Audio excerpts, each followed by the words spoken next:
We still need Chad, Marilyn. Good morning, Carla. Hey, good morning, Barry. How is things in Frankfurt? Wet. Yes, and dark.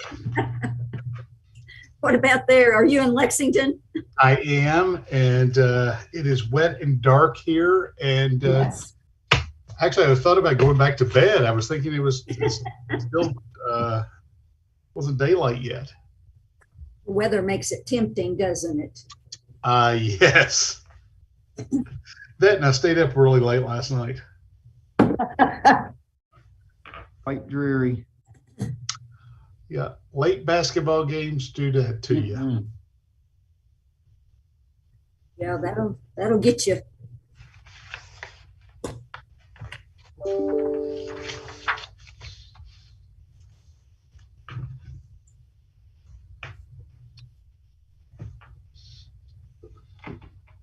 I see Chad's joined us. Hi, Chad.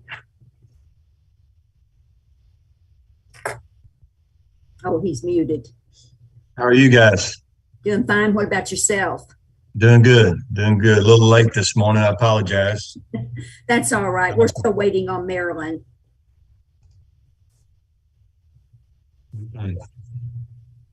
Trying to pull up some of the information you sent out. Yeah, they sent some additional information that I just sent out yesterday. Okay.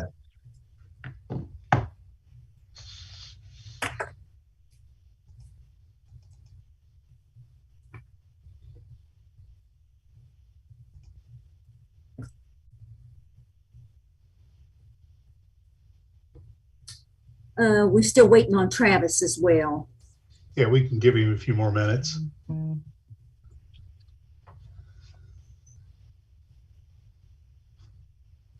The program policy already has a quorum.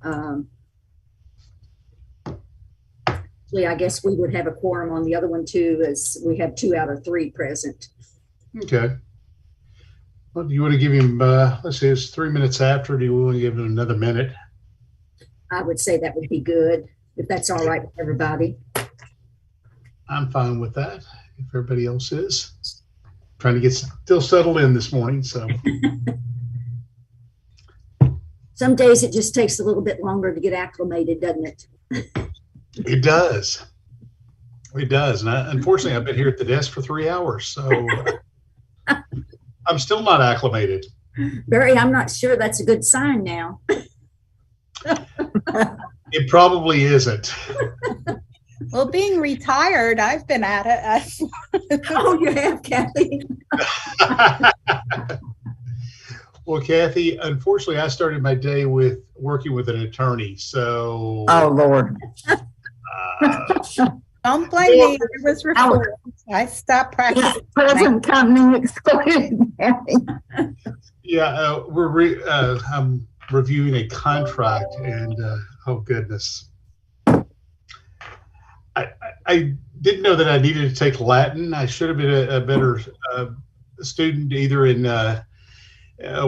college and taken Latin, or actually been a little better Catholic in school and learned. I took 2 years of Latin, Barry, and I can't. I know one word. Okay. Well, I hope it's better than what I know in Spanish. It means everybody's pretty. That's the only thing I learned. 2 years of that stuff. I can say, "What is your name?" in Spanish, and I've learned, unfortunately, in working in New Orleans for the last couple of years, words that I don't want to repeat. Yeah, I bet. Well, the best words to learn of the Latin are caveat emptor. Right. Where? I think that's happened. Well, anyway, let's. I'm assuming he hasn't joined yet, Carla. No, she hasn't. Okay. So let's go ahead and call the meeting to order. The Program and Policy Committee and Communications and the Planning Committee for February 16th, our 10 a.m. Joint meeting. So I will call that to order. Carla, has the press been notified? Yes, the press has been notified, and we do have a quorum for both meetings. Great. So with that, do we have any public participation? Not that I know of. I didn't see it. John, have you had anything? No, ma'am, I have not. Thanks. Good. Not that good we didn't have any public participation. We'd love to have it, but good that we've checked that box. I'm going to turn the meeting now over to Chair Lively, and she will move through our agenda. Chair Lively apologizes for flirting in the last meeting and being silly. I actually like to call you Chair now instead of Right. No. That's cool. no, that's what I would refer to you now, Gail. Chair Lively. It's better than some things, probably. No, I'm sorry. I did it again. Go right ahead. Joint policy, joint communication planning and programs and policy held on May the 19th, 22 were included in your packets. Is there a motion to approve the minutes from our last meeting? I move we approve the minutes. That was Kathy. Second. I usually do a hand gesture, so. Kathy can go. Okay, got it. Thanks. I seconded this, Chad. Thank you, Chad. All right. The Communications and Planning Committee, a report on the progress that the corporation has made and the strategic goals of the committee. Can I ask, are we going to vote since we have? Oh, we didn't vote on the minutes? I thought.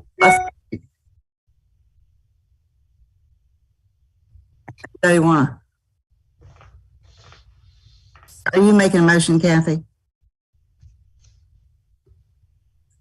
I can't hear. Kathy, you're on mute. There was I a motion. moved and Chad seconded, but I don't recall an actual vote. I could have blinked or something. Yes, there was a motion and a second, and there has not yet been a vote. Okay. Yeah. Call for the vote. All in favor, say aye. Aye. Opposed? All right, we're through that. Thank you, Kathy. We are going to work on our strategic goals, the committee, the planning committee. And at this point, I will turn it over to John, who is the Deputy Executive Director for KHC in planning. So, John. Thank you, Chair Lively. Thank you, Chair Knopson. And good morning on this dreary morning, members of the board and these committees. So I'm excited to talk to you about the second quarter of our current fiscal year and give a brief update. Happy to address any questions you might have. And some of this is going to be just a little bit of a framing for right before we talk about our progress. So I'll remind everyone that the annual corporate planning process is overseen by multiple committees of the board, of which two of those are jointly convening today. The overarching strategies is overseen and a recommendation is made to the full board in May for the Communications and Planning by the Communications and Planning Committee. The allocation plan is reviewed and a recommendation is made from the Programs and Policy Committee to the full board in May. And then the operating budget is overseen by the Finance Cabinet that is meeting later today, this afternoon. So again, just a high level overview of where we are in the year as it relates to all of our various planning organizational initiatives. In January, our finance department looks at all of our cost, salary, benefits, overhead, revenue. That is going on right now in preparation for the upcoming fiscal year, as well as looking back on where we are and giving a report of where we currently are in our fiscal year. So as we convene on the 16th of February, as joint committees, we are working through crafting our new overarching strategies that we will present to you later in the year and for adoption by the board of directors, a recommendation by the board of directors a little later in the year. And then again, just for the board to review this annually, and for this committee, the Communications and Planning Committee to look at it and ask any questions. Then our allocation plan, which is all of our financial resources, over $1 billion of investments across various programs for the corporation and really for the state and the Commonwealth, is reviewed by the Policy and Program Committee. And again, a recommendation by the board later in the year. That is done in April. And so you can see all of that is in with the goal of in May for all of our budget, all of our allocation planning, and all of our business strategies, which should align and do align to be made to make the board aware of in May for the future year, but also to provide progress on where we currently are. And then as it relates to the reporting and tracking, we will give an update in February, which is what we're doing today. And then we will also give an update in August, so semi-annually.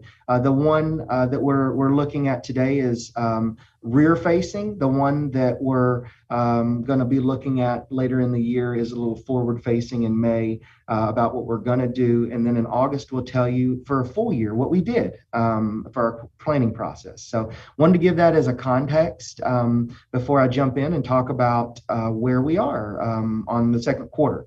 Last thing I will say, if you can scroll it a little bit further down, I'll remind everyone of our fiscal 23 overarching strategies. The first one is to provide holistic housing solutions. And we want to align our programs. We want to continue to implement our COVID relief programs, use data and analytics to shape our policies, and again, identify any limiting factors for the programs which we operate or the administrator of. So that's really focused on the housing programs portion of what we do. Secondly is the financial piece, which really is overseen by Jim Statler, the CFO, and his responsibilities, and really the corporation's responsibilities are to make sure that we're mitigating the financial impact not only of COVID-19, but really operating all of our legacy programs and looking at some of our lending programs and looking at how we optimize the utilization of our admin fees and look at opportunities to deploy the mission, which you'll hear a little bit about later at 2 if you're doing the finance committee, but you'll briefly hear about that as the allocation plan. We'll talk through that a little bit to support our mission. And lastly, make sure that we are being prudent with our stewardship of all the funds and effectively managing risk. Last but not least is sustaining and advancing our core competencies.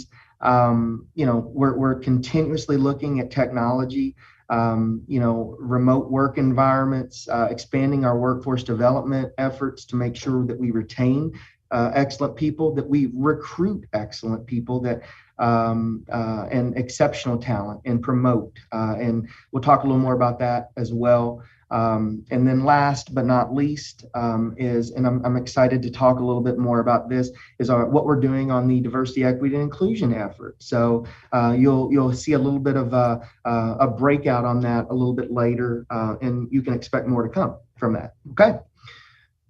Any questions before I jump into the fiscal 23 accomplishments from any committee members? If not, I'm going to hit a few highlights here and then expand on a couple of accomplishments, and feel free to ask any questions throughout this. The first one is the 908 loans per employee. Our target was 800, and that has been something that I would affectionately call it right sizing and making sure that our loan servicing area is operating within sort of the industry standard norms. So that's under Jim Statler's purview, and he has continued to make sure that the volume of loans that we service and are appropriately serviced by, and we have the right number of employees to do that. And that's a lot of efficiencies operationally, technologically, and some things that our loan servicing department is doing. Secondly, in our single family line of business, our target was $500 million or $500 million in loan production. Through as of 12/31, we are a little over 50% there. So you can see that $270 million loan production number. I'm certainly not an expert in finance, loan servicing, or single family production, but interest rates, things of that nature make it very much a challenge. Again, Jim does a phenomenal job with that and has a full report later this afternoon at 2 related to that. Last but not least, as it supports some of the second strategy related to our financial stewardship of dollars, is the secondary market gains. I can tell you this, that number, $2.91 million, is through 12/31 is significantly lower than it has been in several years. And I cannot opine on the ins and outs of that, nor would I try to, but Jim is monitoring that, and he's got some additional strategies that he is looking at for the corporation. I will say that our target for the fiscal year is in the $8 to $9 million range. So we are currently not on track to hit that. So last but not least, on the tenant assistance area as it relates to inspection fees, specifically management and occupancy fees. Those are fees that we receive for doing management and occupancy review inspections that are associated with our project-based and tenant-based programs. But that is $281,844. That is significant because for a long time we didn't do that during COVID. And then secondly, it helps us, as you've heard before, our project-based contract administration, we earn administrative fees on that above and beyond our expenses, and that is used to advance and further the mission of the organization. So that's sort of the financial sort of pieces of this. I'm going to talk a little bit about the programmatic next. And the very palatable real number is that 57, if you don't mind not scroll so much, that's perfect. That 5,700 households, those are real people in the Commonwealth that are served through our homeless programs, our emergency shelter grant program, our continuum of care program, our HOPWA program, our ESG coronavirus CV funds. So that is through the 6 months ending 12/31, and we will continue to see that number grow. But those are real people and real families that we're serving through our programs. The next item is the 900 units. So the first one was households, but units created or preserved via the tax exempt bond program in our multifamily program.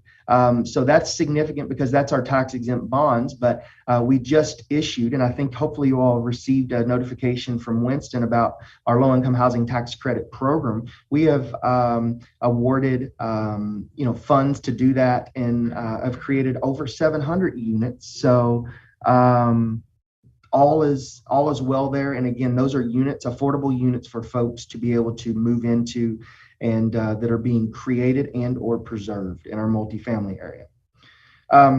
The next few are going to be about areas that are related to business services, but also what we're looking at internally, but also externally. So I hope you all had an opportunity, and if not, Molly Tate can certainly provide insight into this at a later date. But we have launched our podcast and blog.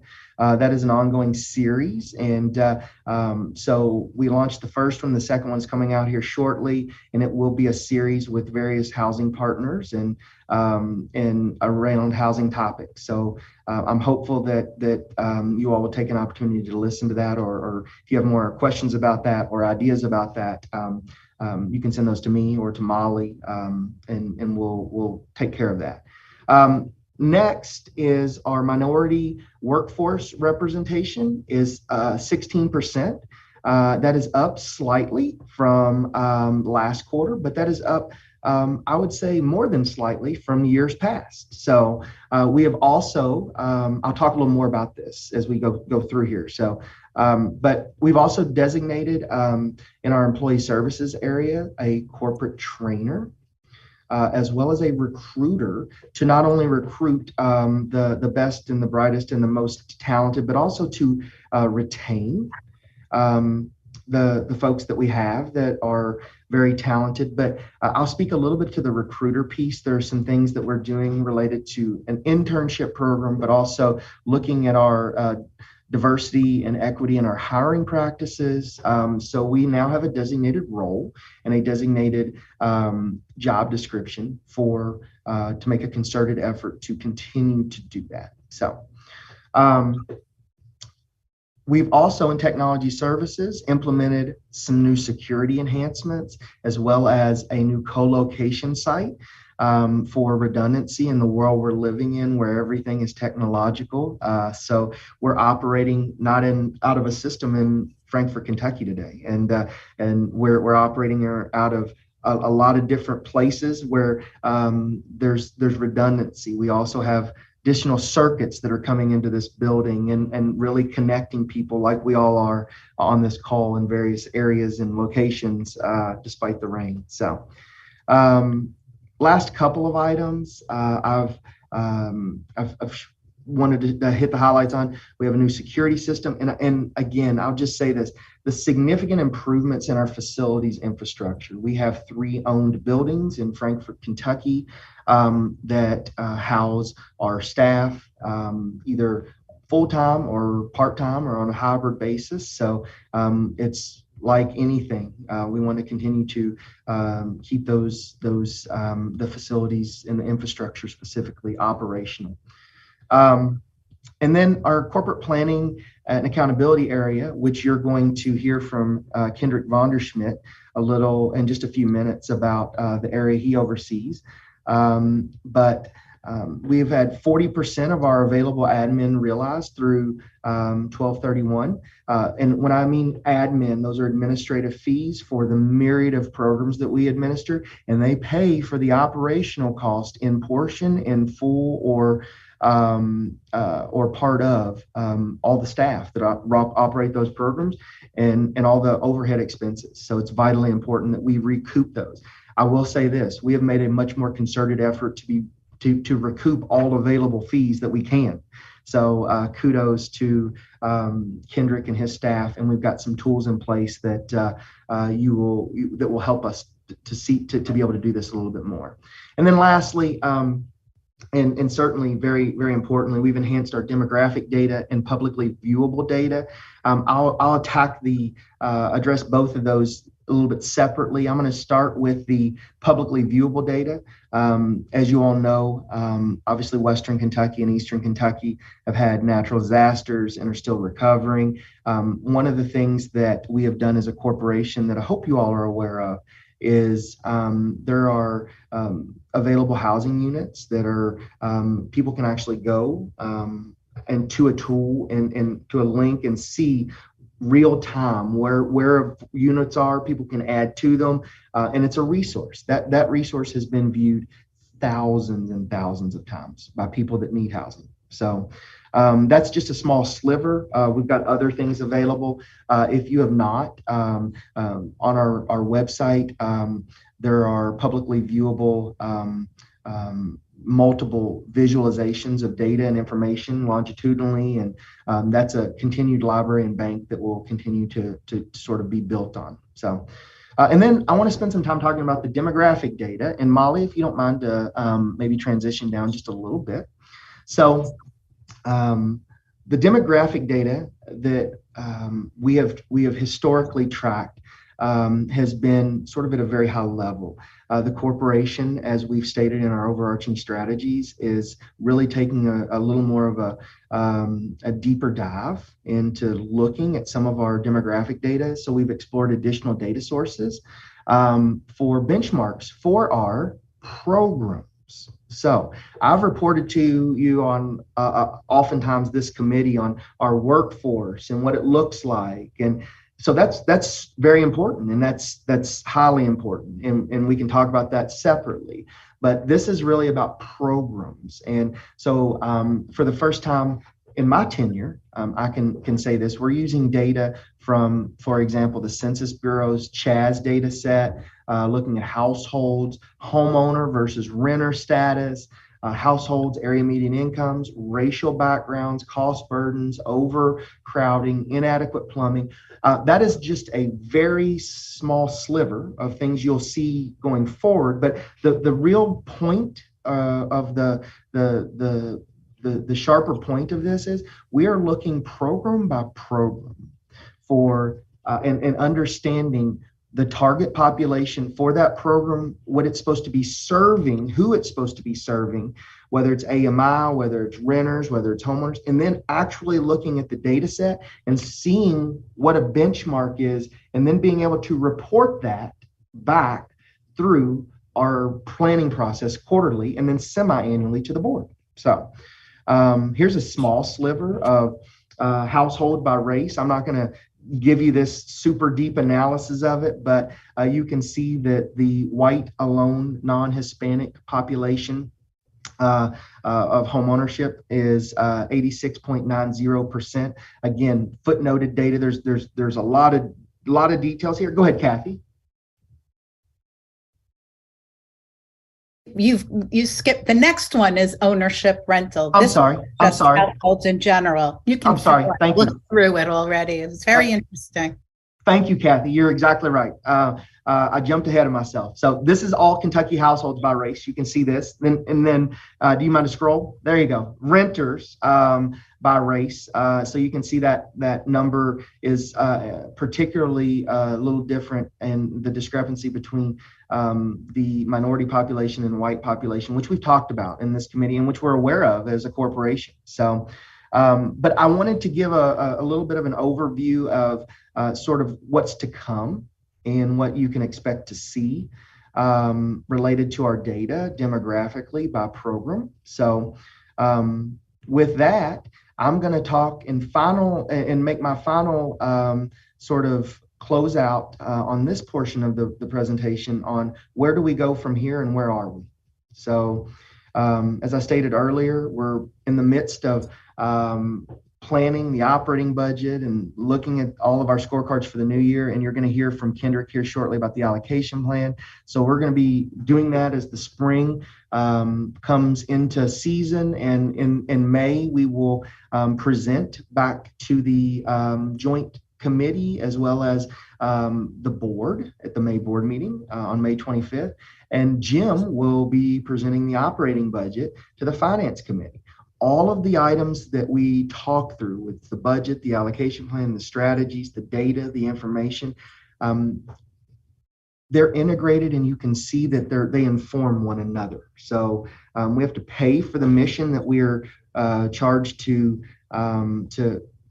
operate. We have to be forward facing and think about what we're actually doing. And then we have to allocate the resources that we receive and or generate and to further the mission of affordable housing in the Commonwealth. So with that being said, I'm happy to entertain any questions, but I'm going to turn it back over to Gail if there aren't any questions, but thank you all. Yes, Kathy. I just want to add, and probably many of you know, I have been so thrilled at the increase in our hiring, and the way it happened was through COVID. And so clearly something in our old method blocked these talented people from getting in because you have, so this internship may be one of the answers to that. So I actually, and I would suggest this to all of you, I'm trying to find a researcher. I'm using my friends at U of L to look into how that change occurred so that we can go on the road and be known for having developed a strategy for increasing minority hiring of people able to do the job and figuring out what were the impediments before. So all of you, if you have some connections of, at a university, of someone who might want to study that, this is not only a great case for others to see, but I think KHC should be like, aren't we great? So there you go. Thank you, Kathy, for your comments. Me. Thank you so much, John, for all hard work you put in every day. Sometimes I don't know how you guys do such a great job. That's it for the Communications and Planning Committee. Is on show right now. So Kendrick, where'd he go? Hey there, Gail. Thank you. Yeah. Thank you, Gail, and thank you, John. Good morning, everyone. Yes, Wendy wasn't able to be here today. However, I prepare these reports for her, so I'm very familiar with the reports. You want to scroll down to the next slide? So this is the allocation plan actuals through Q2 of 2023, fiscal year 2023. There are 3 sections here. The first will be on grant and fee income. The second will be on the program dollars that we deliver by program. We can stay on this first slide. And the third will be on the programs dollars that we deliver by where those funds come from. So let's talk through each of those sections one by one. This first slide shows the grant and fee income that we generate through the first 2 quarters. And these are based on a percentage basis of what we expected to experience through the first 2 quarters. You will see that the greater majority of these lines are somewhere between 40 and 60%, exactly where we would want to be. We're shooting for 50% of the way through the year. Ones that jump out at you right here is that ESG line that goes all the way across, and we're at looks like 120% for the fiscal year so far. That is experienced expenses, but also experienced admin revenue. We have plenty of revenue from that bucket. There's no reason to be concerned that we're overspending there or spending down our grant too quickly. A couple of other grants on here that are on the low side. We have COC, the HOF program, and the Home Art program. And that is mostly, we thought we were going to have more expenses on those programs than we have so far in the fiscal year. And we just have not been able to bring in the admin revenue to match those expenses. So once again, from a budget standpoint, we didn't have expenses, but we didn't have admin. We also didn't have expenses to match those. In general, if you go to this next slide,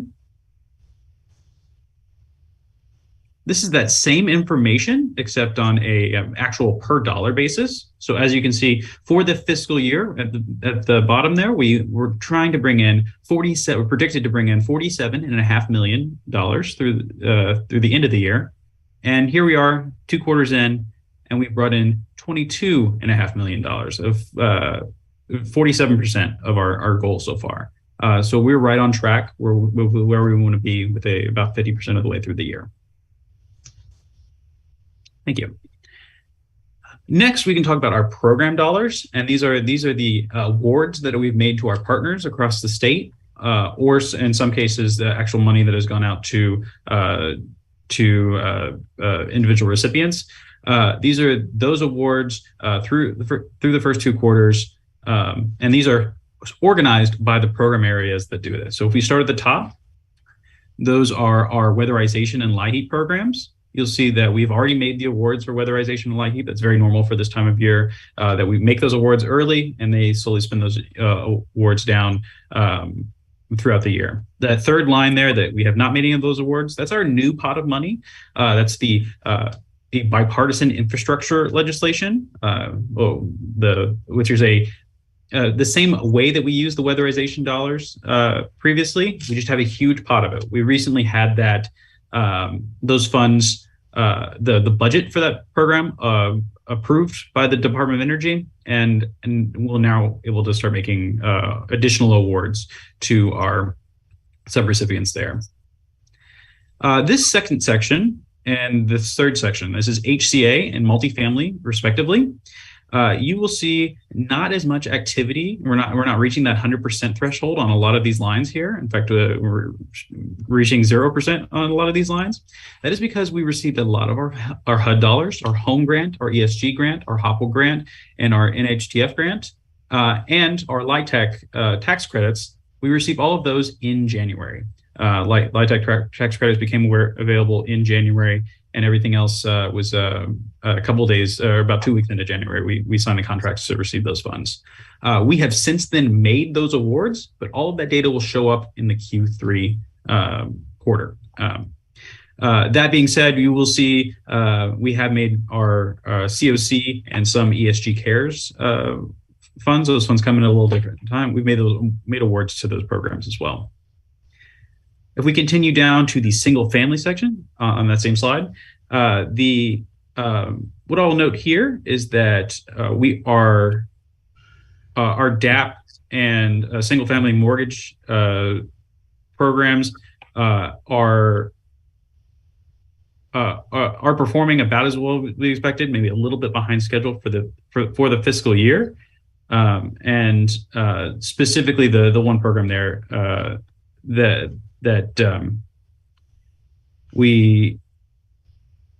specifically the one program there that is underperforming is the credit, the mortgage credit certificate program is not as performing as fast as our normal DAP for the fiscal year. If I would draw your attention to the two housing counseling lines, those are the HUD funds and the HAF funds. Those trade off as to when we can bill for them. So one will kind of move for a quarter, and then one will kind of move for the quarter. So I would expect the HAF line, that first line under single families, to move forward in later quarters. Finally, tenant assistance program. This program runs like a metronome. It always hits 25, 50, 75% every quarter, and it has continued to not fail me so far. This fourth slide is that same information again in a table. Nothing extra to bring to the table right now. We want to move on to the third and final percentage-based slide.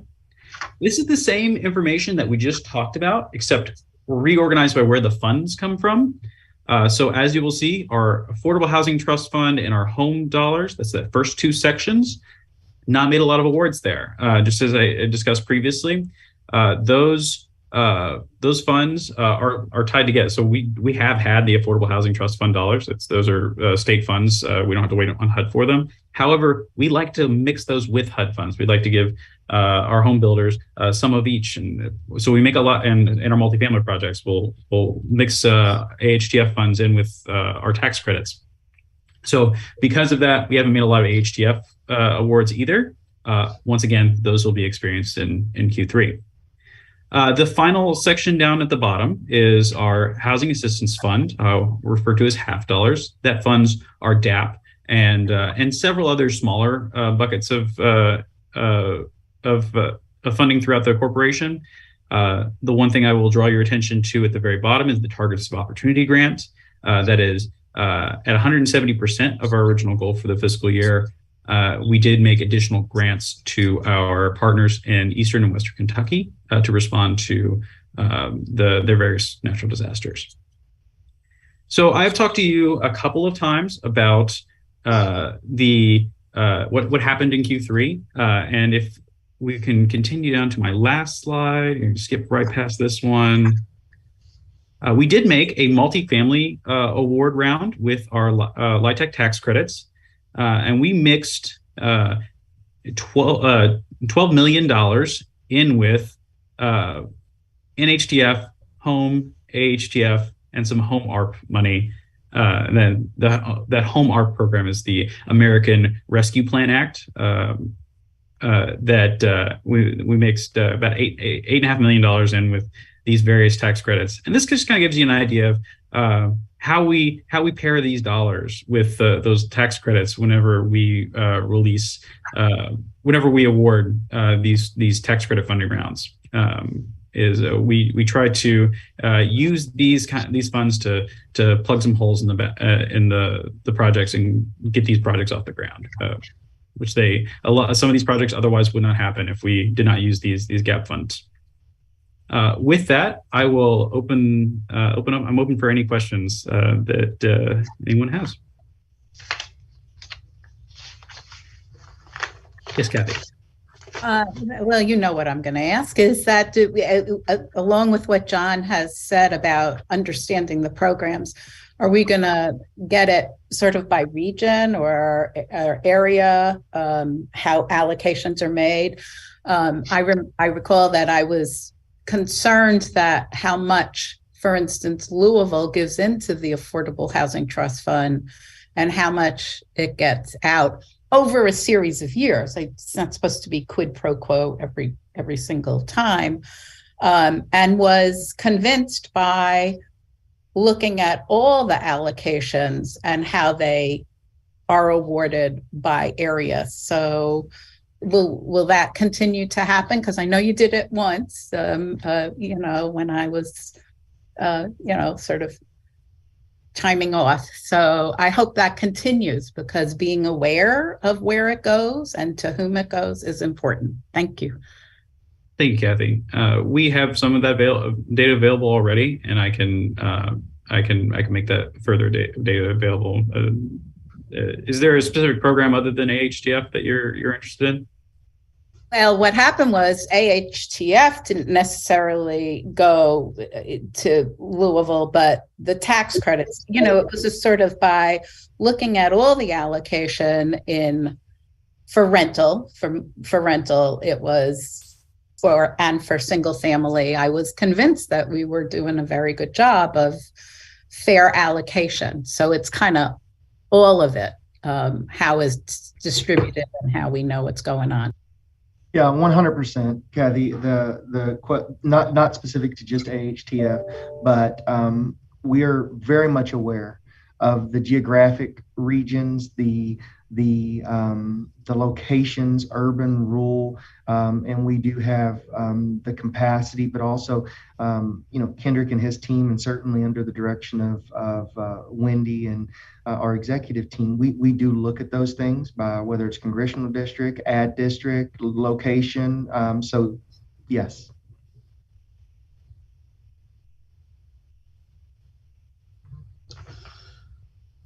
Kendrick, and thank you, I'm almost going to say thank you, Kathy, but again, I should have started out this meeting by saying no more Latin.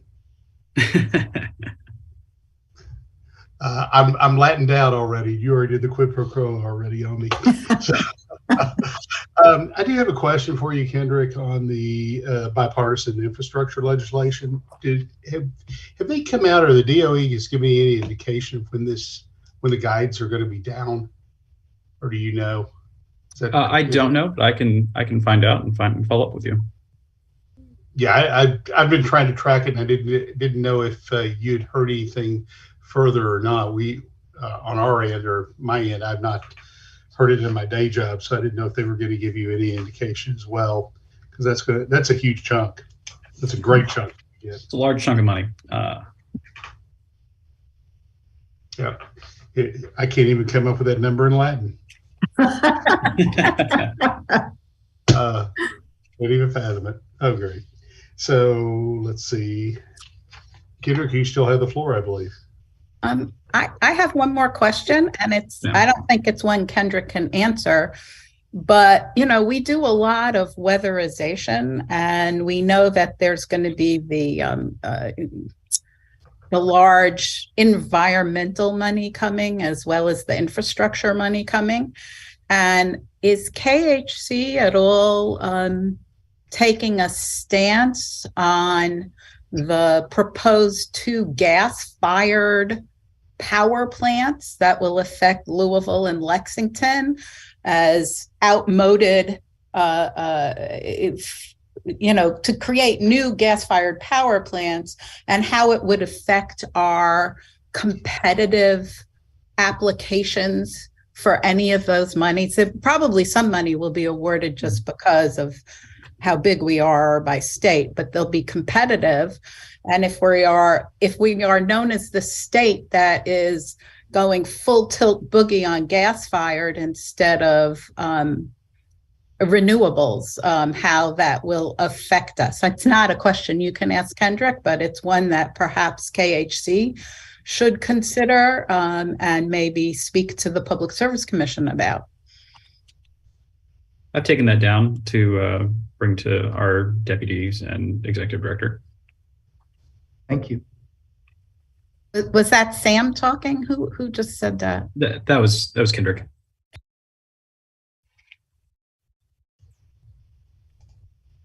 Kathy, we will definitely take that under advisement. And again, I don't expect Kendrick to answer that one, but as a corporation, I think we can look at that and we can also provide an answer on that. So. All right, I believe next on our agenda we have the COVID era funds.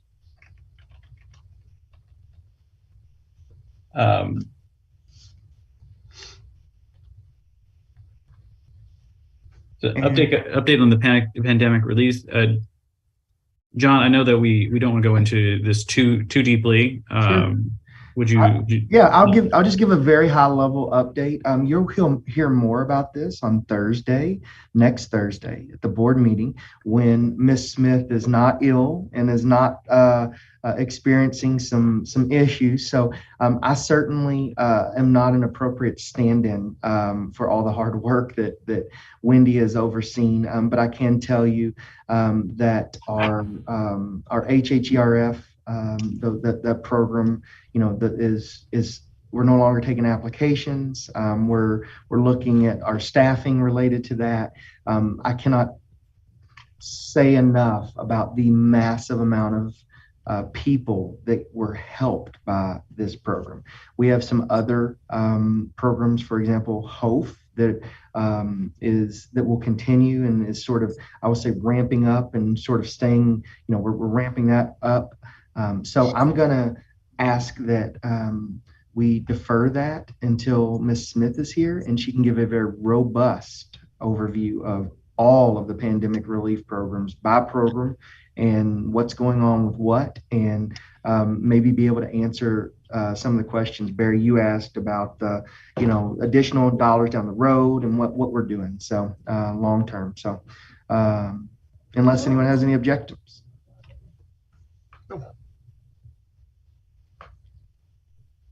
Thank you, John.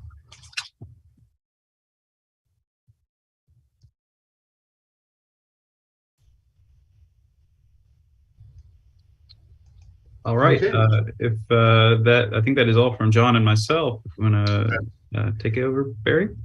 So I'll take it back. Do we have any other informational items that we need to bring before? Of course, I think we're meeting next, on the 23rd at 2 o'clock is the next board meeting. So we'll have that. Is there any other items for the board or the staff? They're not on the agenda? Well, I have one for communications in terms of. Nothing in Latin. It's not. It's not. We did a wonderful tribute to Lynn Llewellyn, and we had a video, and it was sent in. And I would like us to amend that video, because that video, 20 minutes long, maybe 15, 20 minutes long, did not contain one person of color who had a nice thing to say about Lynn. And I think that's a disservice. I think there are plenty of people who would bring diversity to that video. And I would love to see that amended, because if it's on our website, We are known by the company we keep. And if the only people we can think to talk about Lynn, I just think it's a disservice to him, and I would love to see that amended. Thank you, Kathy, and we will be in touch about that, okay?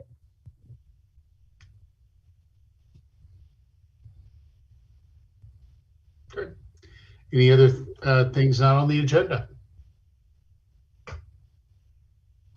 Well, hearing none, I always love to entertain this. I'll entertain an adjournment motion.